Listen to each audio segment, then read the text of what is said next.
नमामीशमीशाननिर्वाणरूपं विभुं व्यापकं ब्रह्मवेदस्वरूपं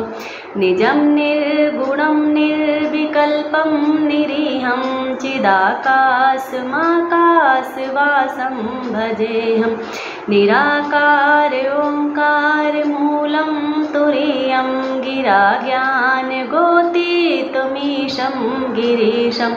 करालं महाकालकालं कृपालं गुणागार संसारपारं नतोऽहं तुषाराद्रिशङ्काशगम्भीरं मनोभूतकोटिप्रभाश्रीशरीरं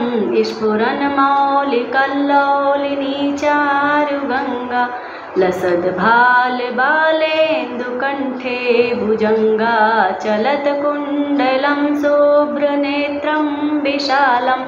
प्रसन्नाननं नीलकण्ठं दयालं मृगाधीशचर्माम्बरं मुण्डमालं प्रियं शङ्करं सर्वनाथं भजामि प्रचण्डं प्रकृष्टं प्रगल्भं परेशम् अखण्डम् अजं भानुकोटिप्रकाशं त्रयःशूलनिर्मूलनं शूलपाणि भजेऽहं भवानीपतिं भावगम्यं कलातीतकल्याणकल्पान्तिकारी सदा सच्चिदानन्ददाता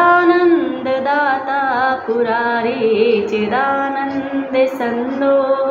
मोहापहारी प्रसीद प्रसीद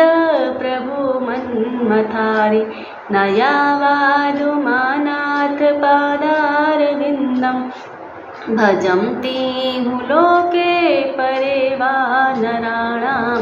न तावत् सुखं शान्तिसन्तापनाशं प्रसीद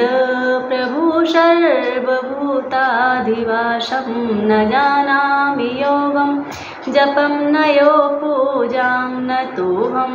सदा सर्वदा शम्भुतुभ्यं